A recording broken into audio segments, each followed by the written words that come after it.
And important to have views from Ganesh Ram Jayaraman. He's Managing Director for Institutional Equities at Spark Capital. Joins us right now in the studios. Ganesh, good having you. Thanks so much for joining in. Bullish, bearish, neutral, and why? So we've chosen a middle path. Our assessment is that we are still in a growth moderating phase. We are still in an earnings downgrade phase. Fiscal 19, if you see just the earnings statement, shows that earnings grew about early teens, 13%.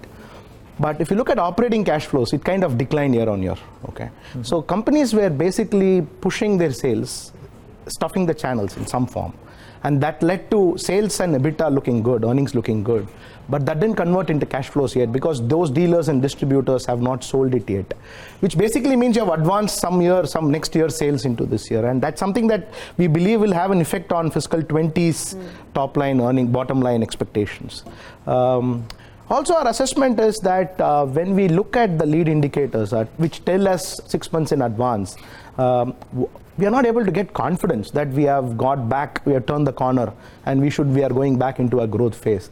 Because there have been two paths which policymakers have chosen over the last, all these years.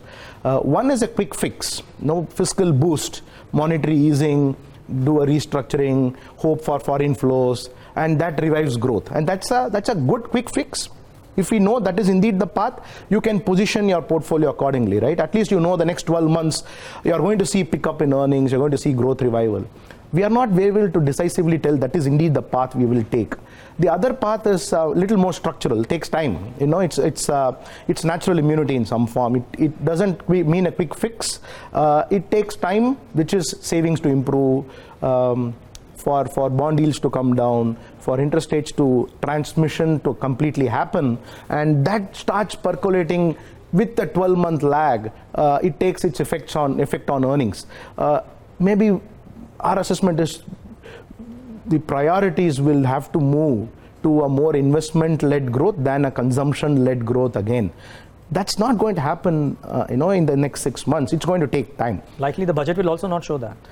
So fiscal, our assessment is there isn't much leeway for a fiscal-led rebound in growth again. The fiscal deficit is one, but if you actually look at the overall fiscal, not just the disclosed fiscal deficit, but off balance sheet, the state governments, the electricity boards, and the combined fiscal deficit, in our assessment, that is in excess of 9%, already.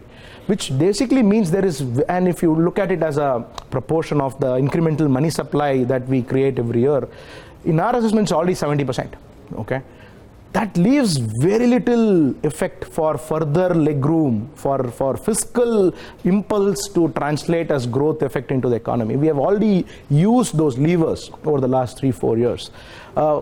For private sector capex to pick up, given the fact our household savings has been falling, we clearly do need levers which go beyond the shores of India. The overseas flows need to come into India. We've done the math. In our assessment, we need a bare minimum of $25 to $30 billion, and ideal situation is $50 billion, but that won't happen initially. So at least $25 billion of, in some form, global savings to find its way into India to help us get a growth kind of a momentum going. So without clarity on or decisive trend, we don't know if we will choose the quick fix route or the long fix route. So we are preferring a middle path in our client portfolio strategy. If we were more cautious like we were in 2018, we would have said by safety, by stocks which have a track record of 15-20 years, even if they are 40-50p, don't worry, they will be where you should hide. If we were as bullish as we were in, say, 2016 or 17, we would have told investors, buy cyclicals, buy cement, buy construction, buy NBFCs, buy infra, buy automobiles. That confidence is also not there. So our preference is a middle path, which is large cap value stocks, which is stocks which have limited valuation downside. They trade in vis-a-vis their last, say, 10 years traded history. Today's valuations are in the bottom quartile or bottom decile. Whereas earnings also have a lot of further improvement leg. So which means we don't see downside risk, but if the tide turns faster than we think, they also stand to benefit. But if the tide doesn't turn, there's not much downside. So it's more of a hedged, capital or it's protection. more of a protection. So clearly defensive mindset, but within that it's not the usual costly defensives which were till about 3 months back our preferred pack. It's now more the value stocks which are incrementally our preferred place for hiding. Yeah, it's on the large cap space, but when it comes to mid caps, it's a very different mindset for us. We tend to look at life with a 3-year perspective, which managements are doing. It's more bottom up, where who can gain market share, who's launching new products, new geographies, capturing new markets, or sunrise sector, or margin improvement, balance sheet improvement, re-rating potential. So our portfolio strategy it kind of straddles large caps, value, mid caps, very, very bottom up. This is our broad way of approach today. From a budgetary standpoint, and if you have to look at individual sectors, is there anything much expected in terms of a dole out from the finance minister for the auto industry, expectations on the two-wheeler, small car tax rates, affordable housing push, cement and the tax rate tinkering out there?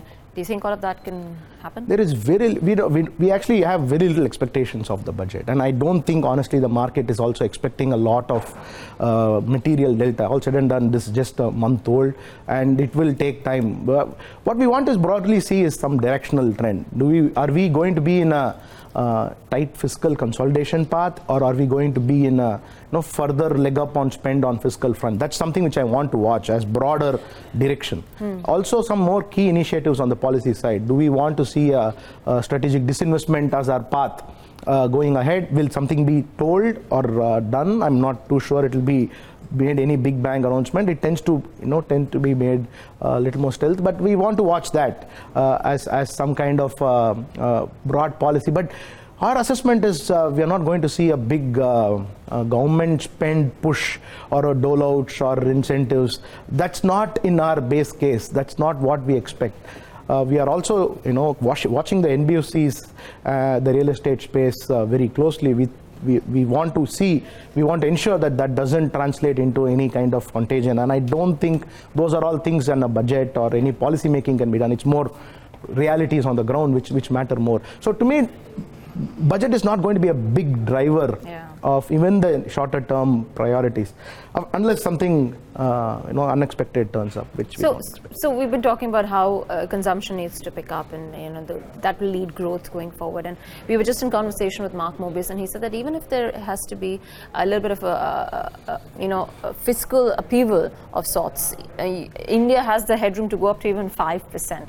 That's his opinion, and that will not deter a foreign investor from investing in India if that uptick in fiscal deficit spurs consumption and spurs growth. See, if the 5% is what is just on the government's disclosed fiscal deficit, yes, there is leg room.